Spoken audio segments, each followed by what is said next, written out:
সরকার সাহেব আমাকে কিছু প্রশ্ন রেখেছে।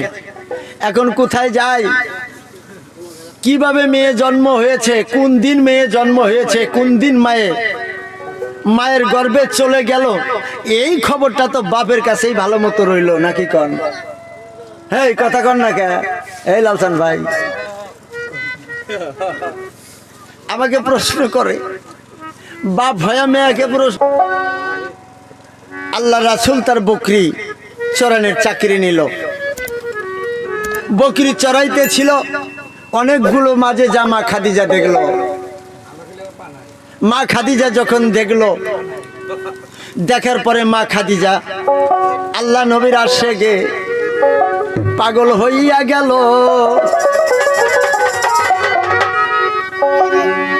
আল্লাহ নবীকে পাওয়ার জন্য আল্লাহর কাছে কামনা করিল। দেখছেন পাগল হয়ে গেছে অনেকগুলো মাঝে যা দেখে। যে কয়টা যুদ্ধে নাকি যে কয়টা ব্যবসায়ের মধ্যে পাঠাইতো আল্লাহর রাসূলকে, সেই কয়টা ব্যবসায়ের মধ্যে মা খাদিজার প্রচুর লাভ হইতো। যতগুলো কথা বলতো তার ভিতরে সত্য কথাটাই ছিল, বোঝা যায় কথাটা। কতগুলো মাঝে যা বকরি চড়াইতে দেখলো, রাখালরা এসে খবর দিল যেমন বকরিরা ঘাস খাইতেছে না, সমস্ত বকরি যাইয়া আল্লাহর নবীকে সাজদা করে ভাই, গাছ বৃক্ষ হাইলা পরে তার চরণেতে ভাই। এই কাণ্ডগুলা তাহার সঙ্গে যত হাইলারা ছিল সকল কথা আসিয়া মা খাদিজার কাছে সকল কথা কইল। খাদিজা গেল পাগল হইয়া মোহাম্মদের লাগিয়া, দয়ার নবীর জন্মে মায়ে পাগল হইল রে ছিলাম না।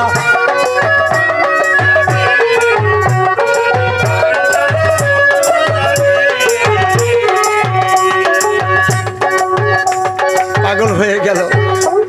তার ওখরা ছিল তার কাকা, এবং তার একটা দাসী ছিল। এই দাসীর মারফতে আলোচনা আরম্ভ করলো। আল্লাহর নবীকে বলতেছে, হুজুর গো, আপনাকে খাদিজা ভালোবাসে, সে আপনাকে বিয়ে করতে চায়, এখানে আপনার মতামত কি?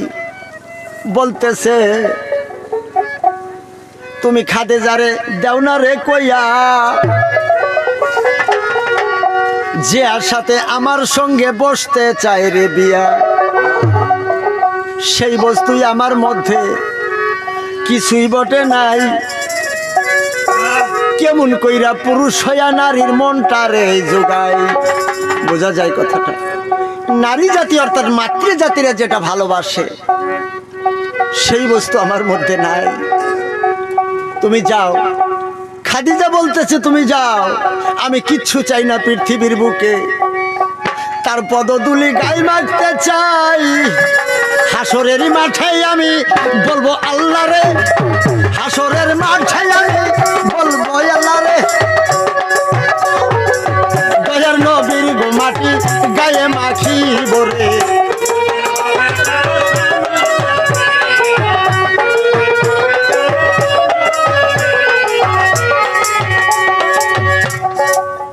আমি কিচ্ছু চাই না, দয়ালের পদধূলি গায়ে মাখতে চাই। হাসরের মাঠে দাবি করব দয়ালের রাসূল আমার স্বামী ছিল সাই। দেখছেন তাদের চুক্তিপত্র হয়ে বিয়ে হয়ে গেল। কিন্তু এখন একটা প্রশ্ন রইল, এই আল্লাহর রাসূলের 8 জন সন্তান, তার 7টা সন্তানই মা খাদিজার গর্ভে জন্ম নিয়েছে। তার মধ্যে 4টা মেয়ে আছে, জয়নব, রুকিয়া, উম্মে কুলসুম আর ফাতিমা। এই 4 জন হচ্ছে মেয়ে। আর নয়ম, তৈয়ব, আবুল কাসেম আর ইব্রাহিম, এই 4টা হইল ছেলে। এই 4টার মধ্যে 3টাই জন্ম নিয়েছে খাদিজার, আর একটা নিয়েছে মাবিয়া কিপ্তির ঘরে, সেটা পারস্য সম্রাটের একটা মেয়ে ছিল, দাসী হিসাবে এনেছিল। আল্লাহর নবী মারিয়া কিপ্তিকে বিয়ে করলো, তার গর্ভে ইব্রাহিম জন্ম নিল, যার মধ্যে আশেক মাশেক নাই। কেমন করে 8 জন সন্তান পাই? এইখানে রহস্য রইয়া গেছে ওরে প্রাণের ভাই। হাই হাই ওগো বিয়ের সাজন সাজো তাড়াতাড়ি ওগো নায়রি গোসল করে সাজো তাড়াতাড়ি। কাহারো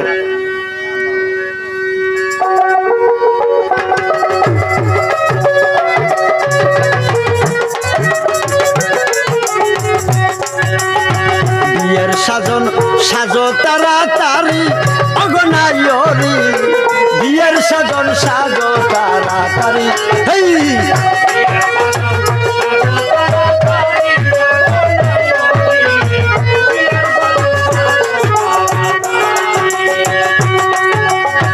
তোমার জন্য বানাইয়াছে এমন একটি ঘর, নাই দরজা নাই বিছানা শুধুই অন্ধকার।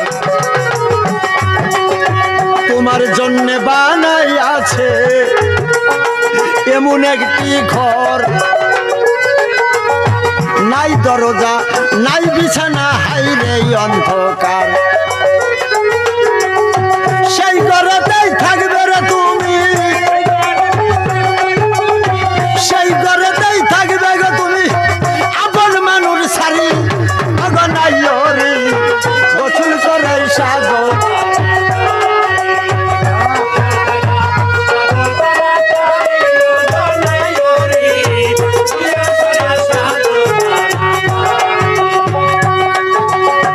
চারজন তোমায় যাবে রে লইয়া পালকিতে উঠাইয়া, পাশে পাশে যাবে সবাই কোলে মা হরিয়া। চারজন তোমায় কান্দে লইয়া পালকিতে উঠাইয়া ঘরের দিকে লইয়া যাবে তখনই চলিয়া। পাশে পাশে সবাই যাবে, পাশে পাশে সবাই যাবে এই কহলে মা পরি অগনাই হরি বিয়ার সাজো সাজো তারা।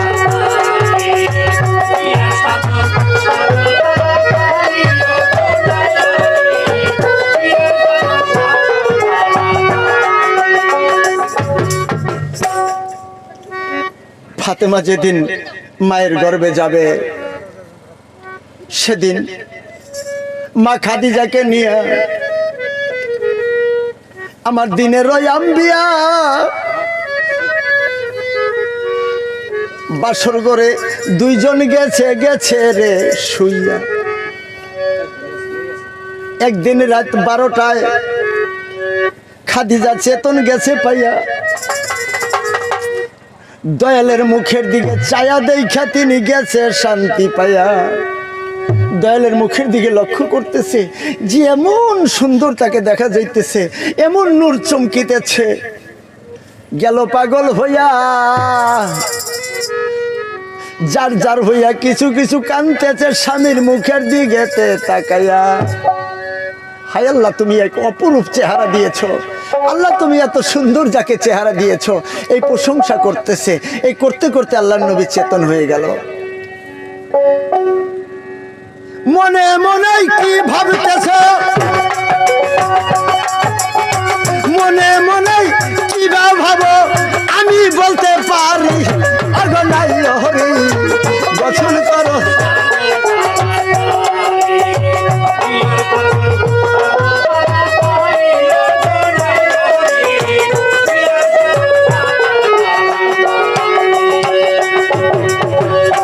আল্লাহ রাসূল বলতেছে, এগো তুমি যা ভাবতেছো আমি সমস্ত কিছু জানি, আল্লাহ আমাকে সমস্ত কিছু অবগত করায়, তুমি কি ভাবতেছো?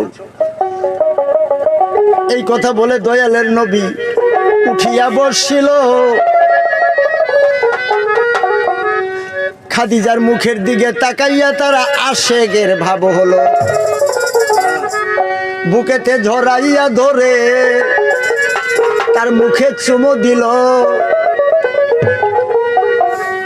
সুযোগ পাইয়া দেখো সেই নূর তখন চলে গেল। এই উর্দু দামে গর্বে গেল, উর্দু দামে গর্বে গেল, দিলাম প্রকাশ করি অগনাই হরি।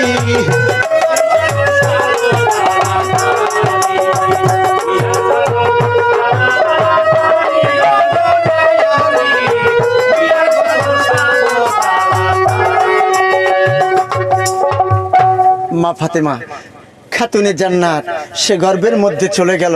যখন আশেক ভরে মুখে চুম্বন দিল, তার উর্দু দাম দিয়েই নাসিকা দিয়ে তার গর্ভের মধ্যে এই মায়ে চলে গেল। এটাই আসল রহস্য ছিল। বোঝা যায় কথাটা? মায়ে যখন চলে গেল, এটাই তার প্রশ্ন ছিল, মায়ে কোন কি দিয়ে গেল, সেটা তার কোন দরজাতে দুনিয়ায় আসলো, আসার কথা তো বলে নাই, নাকি বলছে গো?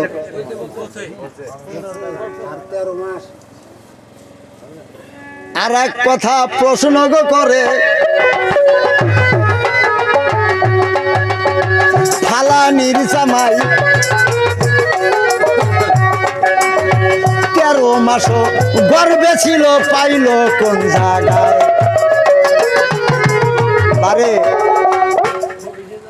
13 মাস গর্ভের মধ্যে ছিল।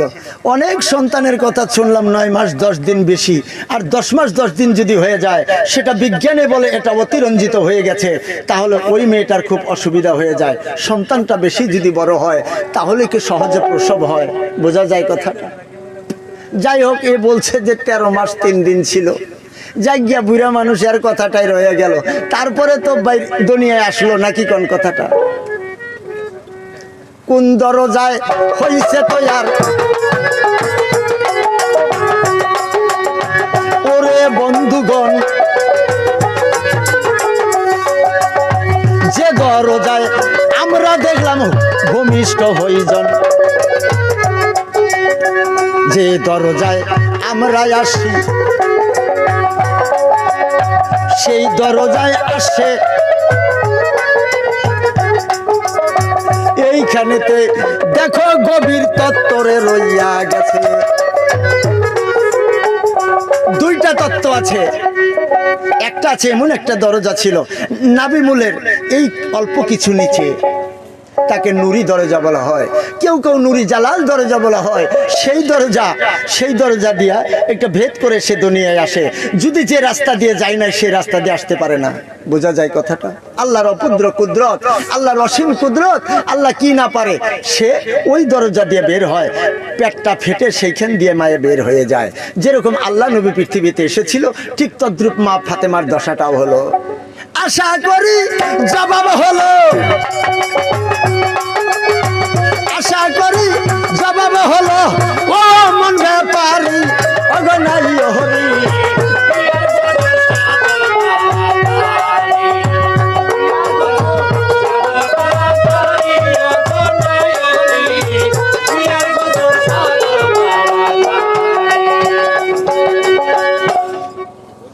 আর প্রশ্ন নাই?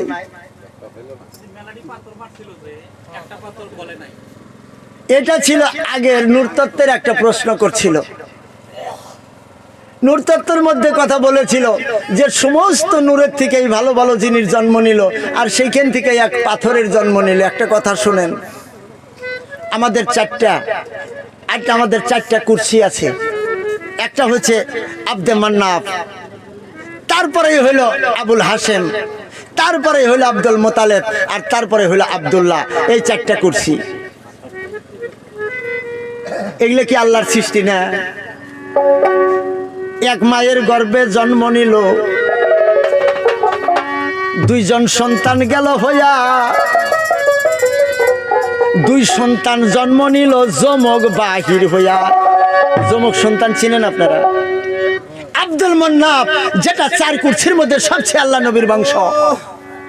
এই আব্দুল মন্নাফে স্ত্রীর গর্ভে থেকে একটা সন্তান জন্ম নিল যমজ, অর্থাৎ পিঠের সাথে মাংস লাগাই না, পিঠের সাথে পিঠ লাগাই না। ঠ্যাঙও 2টা আছে, হাত পাও সকলই গেছে রইয়া। এই পৃষ্ঠের সঙ্গে পৃষ্ঠ তাহার গেছে রে যোগ হইয়া। দুইটা ভাই জন্ম নিল, দুইটা সন্তান দুনিয়ার বুকে আসলো। এই আব্দে মুন্নাফ আল্লাহর কাছে বলতেছে, ওগো মালিক সায়, এই সন্তানের জন্য আমার দোয়া তোমার দরবারে জানাই। কাবা ঘরের সামনে গনিয়া, কাবা ঘরের সামনে নিয়া করে কাটাকাটি, ওগো নাই হরি।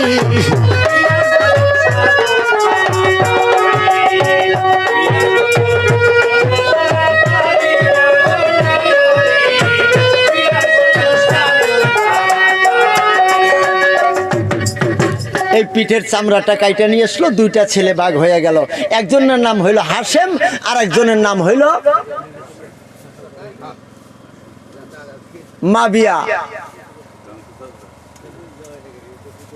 একজনের নাম জন্ম নিল হাশেম আর একজনের নাম হলো উমাইয়া।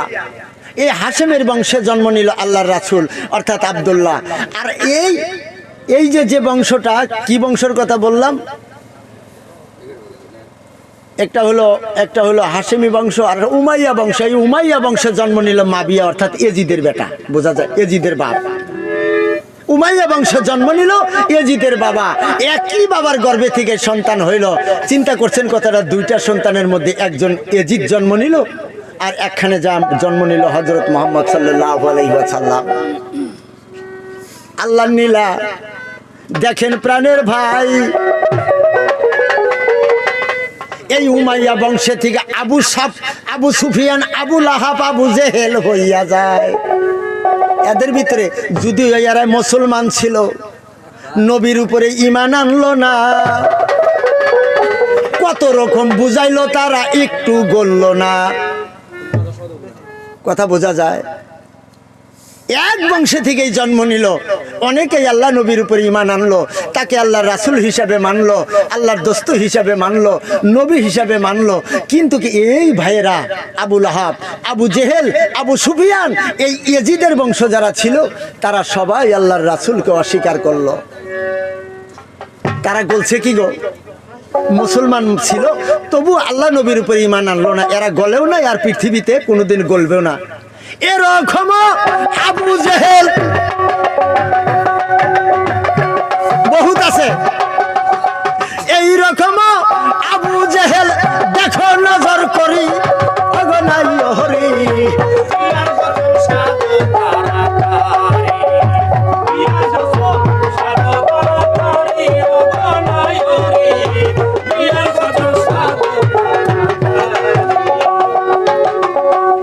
আদম আলাইহিস সালামকে আল্লাহ যখন বানাইলো, আদম আলাইহিস সালামকে যখন বানাইলো তার নূরের চক্ষু দিয়া এবং হাত দিয়া তার সর্ব শরীরের ডান পাশে যখন বোলাইলো, সেখানে দেখা গেল কতগুলা রুহানির সৃষ্টি হলো। আদম বলতেছে, হে মালিক সাই, এগুলা কারা? বলতেছে যে তোমার বংশে থেকে নবী, যতগুলো নবী, রাসূল, পীরে কামেল, ওলি আফজাল তোমার ডান পাশে থেকে জন্ম নেবে। বাম পাশেতে হাত বোলাইয়া দিল, কালো কালো চেহারার মানুষ সৃষ্টি রে হইয়া গেল। বেদিন কাফের জন্ম গনিল, বেদিন কাফের জন্ম গনিল। আমি বলি ভালো ভগনাই হরি বারে। বোঝা গেছে? গলে নাই কারা কারা দিশা পাইছেন কথাটা? এইবার কিছু প্রশ্ন করি। সোনার ভাই, আমার একটু জানার বিষয়, আব্দুল্লাহ, এই আব্দুল্লাহ আসলে তো মারা গেছে, এ কুরবানি হইছে। এই আব্দুল্লাহর বাবা বলেছিল আব্দুল মুতালিব আল্লাহর কাছে, আল্লাহ গো, তুমি যদি আমাকে ছেলে সন্তান দিতা, তোমার রাস্তায় আমি সন্তানকে কুরবানি করে দিতাম। সুবহানাল্লাহ। একে একে 11টা তার সন্তান হলো, কিন্তু ওই কুরবানি দেওয়ার কথা আব্দুল মুতালিব ভুলেই গেল। যখন আব্দুল মুতালিব কুরবানির কথা ভুলে গেল, যে ছেলের মুখ দেখতে পায় তার মহব্বতের সৃষ্টি হয়, আর ওই কুরবানি করার কথা আর বলে না। এই আব্দুল্লাহ যখন জন্ম নিল, স্বপ্নে দেখতে লাগিল, হায় হায় রে আব্দুল মুতালেব, তুমি সব ভুলে গেলাই ভালো, তুমি সব ভুলে গেলা। এই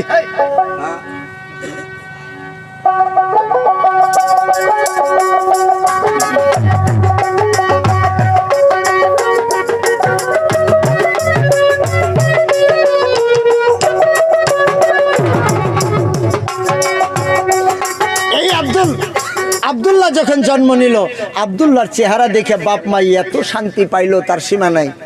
তবে কয় স্বপ্নে দেখতেছে তুমি আল্লাহর নামে কোরবানি করে দাও, একটা সন্তান দিবে তুমি কোরবানি, একে একে তোমাকে 10টা সন্তান আল্লাহ দান করে দিল, তাও তুমি কোরবানি করলা না। কয় এখন কি করবো, দেখি কি করা যায়, কোরবানি কাকে কোরবানি করবো, কি সমাচার।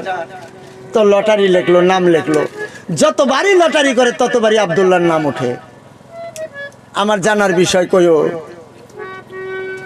এই আব্দুল্লাহ কুরবানি হয়ে গেছে, যতবার লটারি করে খেলে আব্দুল্লাহর নাম ওঠে, সে কুরবানি হয়ে গেছে। যদি বাবা না থাকে তার সন্তান থাকতে পারে কি? যতবার এই লটারি গো করে আব্দুল্লাহর নাম পাই, কুরবানি হো ইয়া গেছে আব্দুল্লাহ নাই। আরবের ভিতরে তৌরাত গ্রন্থে ভেসে উঠলো, দৈববাণী আসলো যে আল্লাহর নবী, আখেরি জামানার নবী পৃথিবীতে আসতেছে, এমন একটা মেয়ের গর্ভে আসবে, এমন একটা মায়ের ঘরে জন্ম নেবে, তার নাম থাকবে আমিনা। বোঝা যায় আমিনা শব্দের অর্থ হলো সুরক্ষাকারী, সুরক্ষিত মহিলা। এটা আরাবিয়ান শব্দ আমিনা, সুরক্ষিত মহিলা, অর্থাৎ আল্লাহ তাকে সুরক্ষা করবে। আরবের মধ্যে যত মেয়ে জন্ম নেয় সবার নামে আমিনাত হয়, যত মেয়ে জন্ম নেয় সবাই কইতেছে আমিনাত হই, যে যার গর্ভের ভিতরে আখিরি জামানের নবী হযরতে মুহাম্মদ মুস্তাফা সাল্লাল্লাহু আলাইহি ওয়াসাল্লাম পৃথিবীতে আসবে, আমার মেয়ের জীবনটা ধন্য হবে। আপনার কাছে জানার বিষয়, এই 39 জন নারী, এই 39 জন নারী এরাই করলো মারামারি, এরা মরেই গেল পৃথিবীর থেকে। আপনার কাছে জানার বিষয়, যে আমাদের উম্মতের জন্য আল্লাহর কাছে পানা চাইব, সে যদি মার্ডার কেসের আসামি হয়, অর্থাৎ তার উসিলায় যদি মানুষ মারা যায়, বোঝা যায় কথাটা। যখন আমিনাকে করলো বিয়া, যত আমিনা ছিল কতগুলা গেল আত্মহত্যা কইরা গলায় ফাঁসি দিয়া। এই মানুষগুলার উপায় কি বলো প্রাণের ভাই? একটা আমিনার গর্ভে জন্মরে হইয়া যায় 40 জনের উপায় কি ভাই? 39 উপায় কি ভাই? দেও না প্রকাশ করি অগনাই হরি।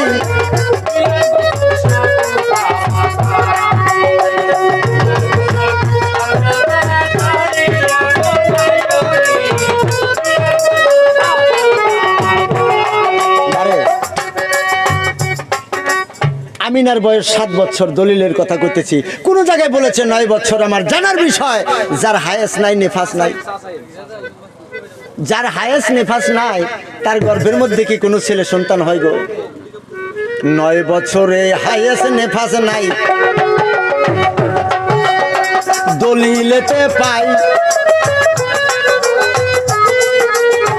কেমন কইরা দিনের নবী গর্ভের গেল ভাই? কেমন কইরাই জন্ম নিল?